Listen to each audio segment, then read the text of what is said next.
Goeienaand, good evening, fellow South Africans and citizens of the world.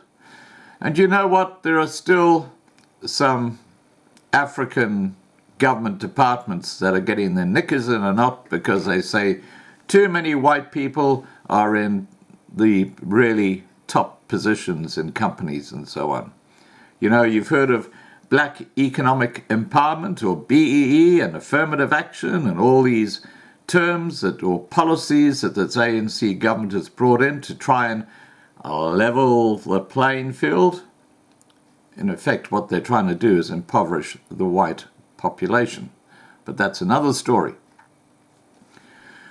The Commission for Employment Equity, isn't that an interesting organization?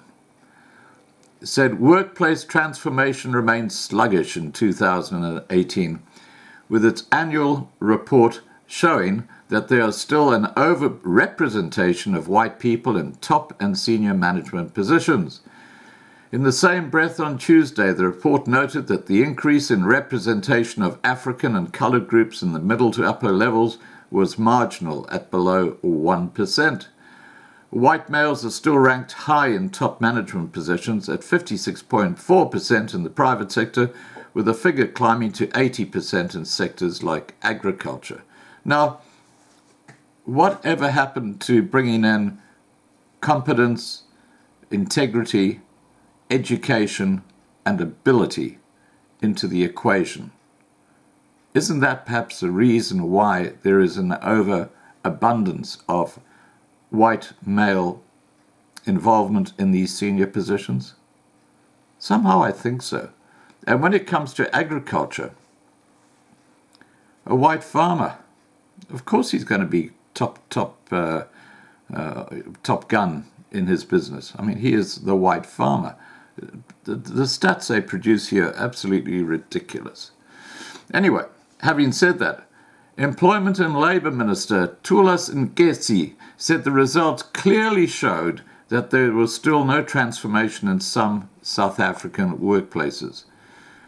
And he went on to say, an unhealthy situation flies in the face of an inclusive economy, and one of the priorities of government, which the President has elaborated on, is the lack of transformation in employment equity, and it will have to be tackled head-on through a number of strategies, the setting and the regulation of sector targets as an alternative to self-regulation.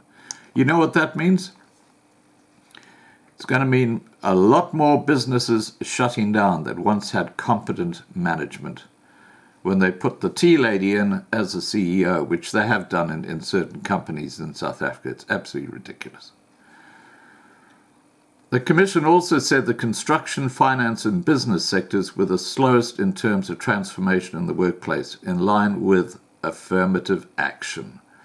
Despite threats of prosecution and fines against companies which refuse to transform, the government still has little to show for its efforts. Commission Chairperson Tabia Kabinde said, "We also recognize as a Commission that since the inception of the Employment Equity Act, the law has always said that the employers should set their own targets, but we see that this does not bear fruit, as a result of which we see a 1% move from white population to other designated groups." Kabindi added that the trend is likely to continue as most recruitment, promotional and skills development at top management levels are still dedicated to white people. And again, I'll just repeat that, there's a simple reason that is how it is. And that is because of the competence of the person who is in that position. You take away that competency and that business goes pear-shaped. It's a simple chart. Just look at the South African government. Every single state-owned enterprise, bankrupt.